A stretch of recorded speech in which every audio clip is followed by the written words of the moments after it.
Gold खरीद लेता हूँ, इन्वेस्टमेंट है। पिछले 1 साल से जो भी ये सोच कर गोल्ड खरीद रहे थे, आज जो बाजार में महंगाई देख रहे हैं, ये उसी का कारण है। जी हाँ, मेरा नाम है यश धाकड़, आप देख रहे हैं अनफोल्ड धाकड़। जो आपको लग रहा था कि गोल्ड रेट बढ़ रही है, इन्वेस्टमेंट है, खरीद लेता हूँ, असल में ऐसा बिल्कुल भी नहीं था। गोल्ड के ऊपर जाने से रुपया कमजोर हो रहा था, डॉलर मजबूत हो रहा था, डॉलर के मजबूत होने से भारत के लिए तेल महंगा हो रहा था। अब तेल के महंगे होने से महंगाई पर क्या असर?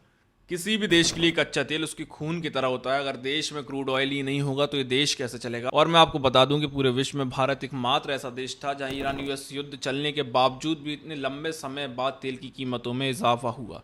लेकिन क्या ये अच्छी बात है? बिल्कुल नहीं। देखिए, भारत के पास 60 से 45 दिन का स्ट्रेटेजिक रिजर्व था, जिसमें क्रूड ऑयल और नेचुरल गैसेस थी। लेकिन इलेक्शन के कारण जो है ये महंगाई पहले नहीं बढ़ाई गई और इस रिजर्व को पूरी तरह से खोद दिया गया है।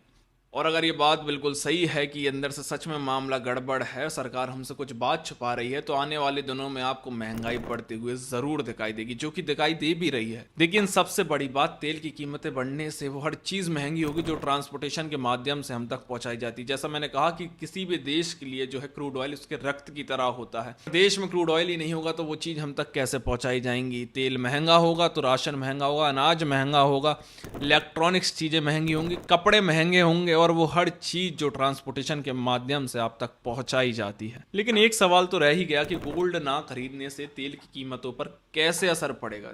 जैसा मैंने बताया था कि भारत जो है इंपोर्ट करने वाले देशों में आता है, ना कि एक्सपोर्ट करने वाले देशों में। और जो चीज़ हम सबसे ज़्यादा इंपोर्ट यानी दूसरे देशों से खरीदते हैं, वो नंबर 1 चीज़ है क्रूड ऑयल, दूसरे नंबर पर है इलेक्ट्रॉनिक गुड्स, तीसरे नंबर पर है गोल्ड। देखिए, अब गोल्ड कम खरीदेंगे तो जो पैसा है, डॉलर है, उसकी कीमत कम होगी और हम क्रूड ऑयल सामान्य रेट पर खरीद पाएंगे। प्रति बैरल क्रूड ऑयल हम कम रुपए में खरीद पाएंगे, क्योंकि अगर डॉलर की कीमत कम होगी तो रुपए की कीमत बढ़ेगी, जिस कारण से देश में महंगाई भी कम होगी। जिस तरह से महंगाई बढ़ रही है वो नहीं बढ़ेगी। समझिए, अब अगर भारत ईरान यूएस वॉर में कुछ नहीं कर सकता तो हमें देशवासी होने के नाते प्रधानमंत्री की गई सारी अपीलों पर अमल करना होगा, फ्यूल कम यूज करना होगा, गोल्ड नहीं खरीदना है, डेस्टिनेशन वेडिंग से बचें, फॉरेन ट्रिप से बचें।